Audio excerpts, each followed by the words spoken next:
Hello guys, it's One Piece Day again. Welcome to my channel, and let's talk about One Piece manga chapter 1068, A Genius Dream. In the previous chapter, Shaka tells Robin how the records that the scientists have desperately tried to salvage have survived. Shaka also reveals that those same scriptures may hold the mystery of the Void Century, adding that he has all this information stored in his brain. Luffy and the others have also met with the original Dr. Vegapunk.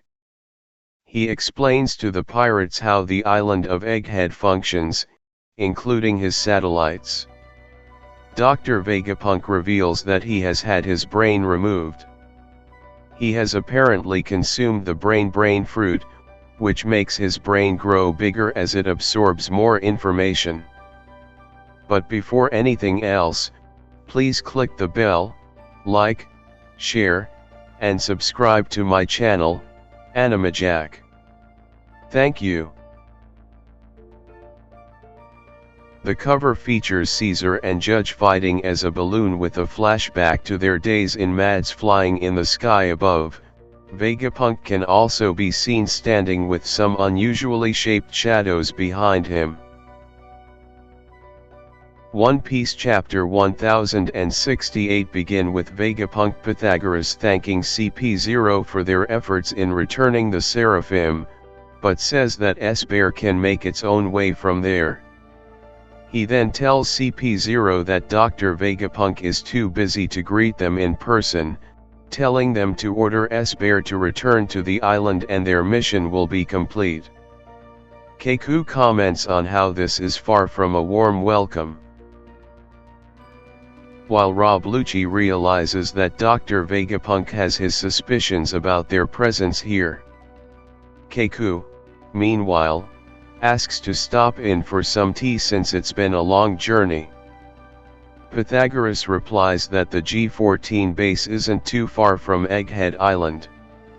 Lucci then asks Pythagoras if he has any comments on the recent disappearances of Cypher Pole ships around Egghead.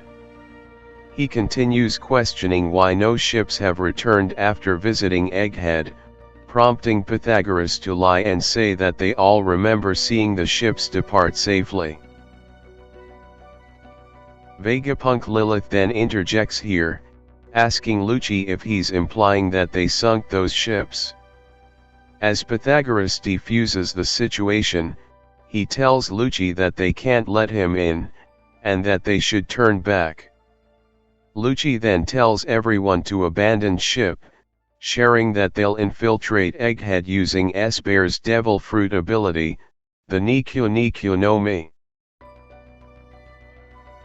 Then takes to Kamabaka Kingdom on the Grand Line, where the real Bartholomew Kuma is still running to an unknown destination. He then uses his Devil Fruit powers to send himself flying to an unknown location, as Monkey D. Dragon watches in disbelief. Then takes back to Egghead Island, honing in on Luffy's group here, where he himself is asking Vegapunk why he wants to leave his lab. Vegapunk explains that while he's been happy with the arrangement so far, he's still limited by time, money, manpower, and he perseveres because he wants to change the world with his science. He then shares his dream of making a world where free energy is available to all. Which confuses Luffy, who just thinks he wants to give stuff away for free. Jinbe explains that war is often waged over natural resources, prompting Vegapunk to comment on how these short-sighted folk can't see that energy is all around them. Then sees Dr. Vegapunk explain how the world is teeming with it, and that if he can harvest it to a more apparent and accessible form, he can end resource wars. He says he's certain that science will make it possible someday. As Luffy is hilariously seen still confused, Luffy still doesn't understand why Dr. Vegapunk wants to leave. He explains that his quest in further understanding this abundant energy source led him to investigating the ancient fuel that powered the ancient robot. Vegapunk explained that he couldn't help his curiosity, citing the possible knowledge to be gained from researching this forbidden thread of history. He then shares how after a dear friend died, he found himself diving deeper and deeper into this forbidden thread. The dear friend he refers to is most likely Professor Clover. Then sees an explosion occur in the distance, with Dr. Vegapunk cutting to the chase and explaining that he knows too much. Thus, the world government wants to erase him as it did O'Hara, adding that the ruckus must be CP0. Luffy confuses them with CP9 as Jinbe explains the difference, while CP0 has just arrived onto the island. The citizens of Egghead Island are seen discussing how the Cypher Pole Zero agents look different from regular agents, while also questioning why they didn't enter through the normal port. One of them then brings up the two sea beast weapons which were taken out near the coast, correctly deducing Lucci's group as intruders. Returns to Sanji's group, who are now joined by Vegapunk Shaka as they all watch what's happening on the monitors before them. Pythagoras then explains that they knew their ship was a goner anyway, so Lucci used S-Bear's devil fruit powers to land instead.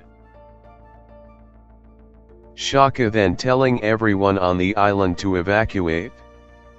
He also tells Atlas to return to the lab, saying they'll be deploying the Seraphim, known as S-Snake, S-Hawk, and S-Shark, ordering that their command be entrusted to Sentomaru.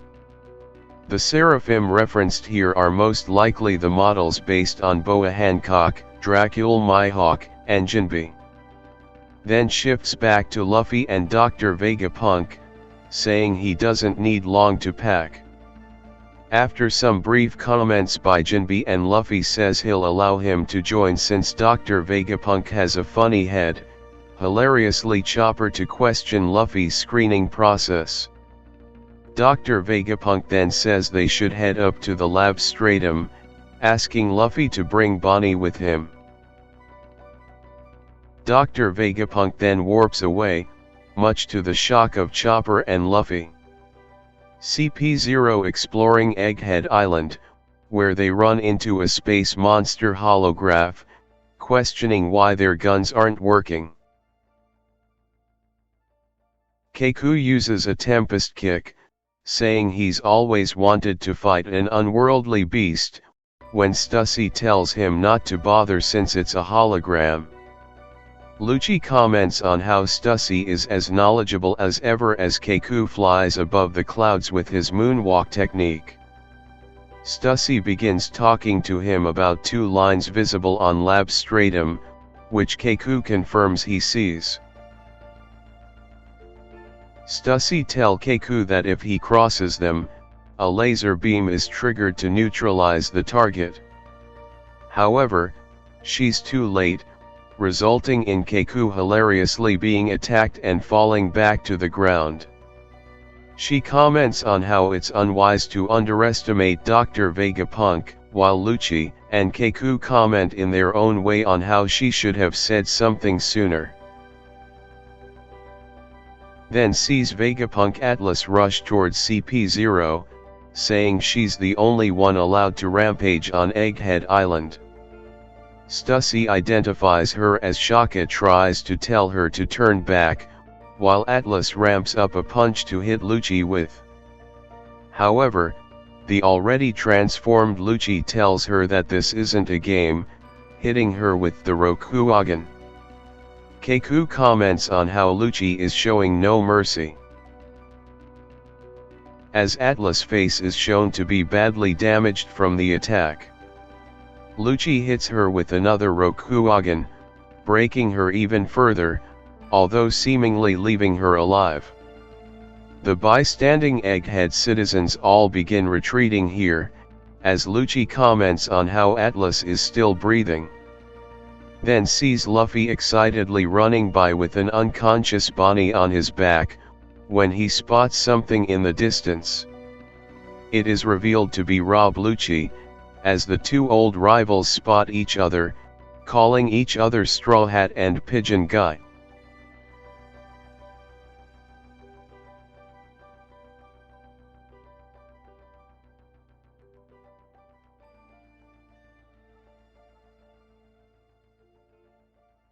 That's all for today, Animaniacs.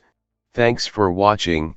See you again next time for another One Piece episode. Please like, share, and subscribe to my channel for weekly updates.